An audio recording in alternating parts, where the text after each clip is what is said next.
जय श्री कृष्णा। राधे राधे। आइए सुनते हैं इंदिरा एकादशी की कथा।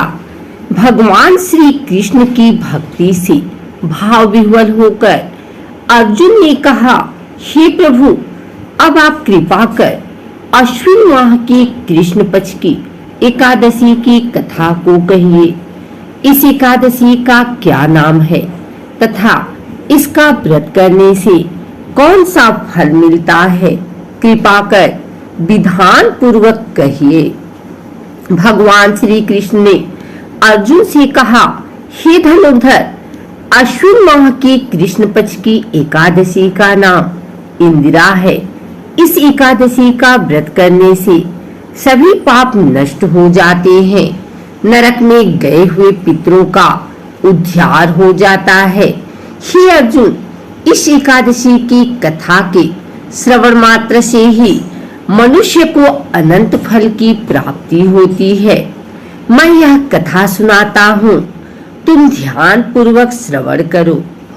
सतयुग में महिष्मती नाम की नगरी में इंद्रसेन नाम का एक प्रतापी राजा राज्य करता था।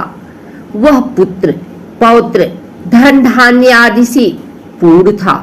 उसके शत्रु सदैव उससे भयभीत रहते थे। एक दिन राजा अपनी राज्यसभा में सुखपूर्वक बैठा था कि महर्षि नारद वहां आए। नारद जी को देखकर राजा आसन से उठा, प्रणाम करके उन्हें आदर सहित आसन दिया। तब महर्षि नारद ने कहा, हे राजन, आपके राज्य में सब कुशल से तो है। मैं आपकी धर्मपरायणता देखकर अत्यंत प्रसन्न हूँ। राजा ने कहा, हे देव ऋषि, आपकी कृपा से मेरे राज्य में सब कुशल पूर्वक है तथा आपकी कृपा से मेरे सभी यज्ञ कर्म आदि सफल हो गए हैं। हे महर्षि, अब आप कृपा कर यह बताएं कि आपका यहाँ आगमन किस प्रयोजन से हुआ है, मैं आपकी क्या सेवा करूं? महर्षि नारद ने कहा, हे नृपोत्तम, मुझे एक महान विस्मय हो रहा है कि एक बार जब मैं ब्रह्मलोक से यमलोक गया था, तब मैंने यमराज की सभा में तुम्हारे पिता को बैठे देखा।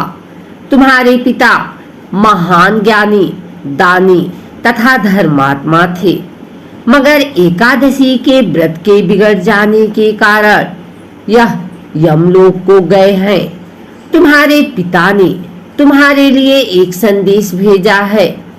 राजा ने उत्सुकता से पूछा, क्या संदेश है? महर्षि, कृपा कर यथाशीघ्र कहिए।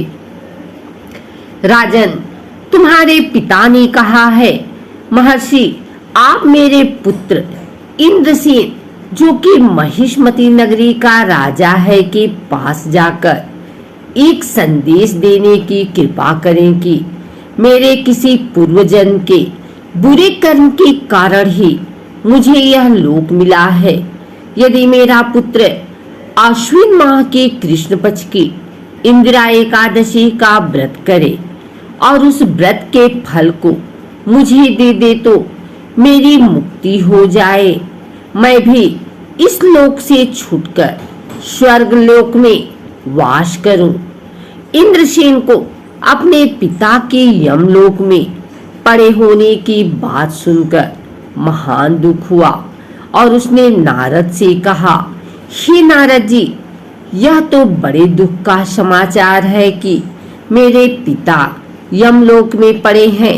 मैं उनकी मुक्ति का उपाय अवश्य करूंगा। आप मुझे इंदिरा एकादशी व्रत का विधान बताने की कृपा करें। नारद जी ने कहा, हे राजन, अश्विन माह के कृष्ण पक्ष की दशमी के दिन प्रातः काल श्रद्धा पूर्वक स्नान करना चाहिए। इसके उपरांत दोपहर को भी स्नान करना चाहिए। उस समय जल से निकलकर श्रद्धा पूर्वक पितरों का श्राद्ध करें और उस दिन एक समय भोजन करें और रात्रि को पृथ्वी पर शयन करें। इसके दूसरे दिन अर्थात एकादशी के दिन नित्य कर्मों से निवृत्त होकर स्नान आदि के उपरांत भक्ति पूर्वक व्रत को धारण करें और इस प्रकार संकल्प करें, मैं आज निराहार रहूंगा और सभी भोगों का त्याग कर दूंगा। इसके उपरांत अगले दिन भोजन करूंगा। हे ईश्वर, आप मेरी रक्षा करने वाले हैं, आप मेरे उपवास को संपूर्ण कराइए। इस प्रकार आचरण करके दोपहर को शालिग्राम जी की प्रतिमा को स्थापित करें और ब्राह्मण को बुलाकर भोजन कराएं तथा दक्षिणा दें। भोजन का कुछ हिस्सा गाय को अवश्य दें और भगवान विष्णु का धूप दीप नैवेद्य आदि से पूजन करें तथा रात्रि को जागरण करें।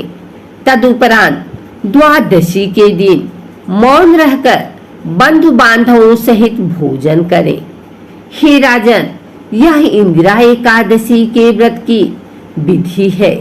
यदि तुम आलस्य त्याग कर इस एकादशी के व्रत को करोगे तो तुम्हारे पिता अवश्य ही स्वर्ग के अधिकारी बन जाएंगे।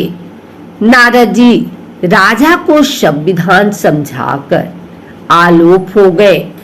राजा ने इंदिरा एकादशी के आने पर उसका विधान पूर्वक व्रत किया। बंधु बांधवों सहित इस व्रत के करने से आकाश से पुष्पों की वर्षा हुई और राजा के पिता यमलोक से रथ पर चढ़कर स्वर्ग को चले गए। इस एकादशी के प्रभाव से राजा इंद्रसेन भी इस लोक में सुख भोग कर अंत में स्वर्ग लोक को गया। भगवान श्री कृष्ण ने कहा, हे सखा, यह मैंने तुम्हारे सामने इंदिरा एकादशी की महात्म्य का वर्णन किया है। इस कथा के पढ़ने व सुनने मात्र से ही सभी पापों का शमन हो जाता है और अंत में मनुष्य स्वर्गलोक का अधिकारी बनता है। मनुष्य जो भी प्रण करे उसे चाहिए कि वह उसको तन मन धन से पूरा करे। किसी भी कार्य का प्रण करके उसे तोड़ना नहीं चाहिए।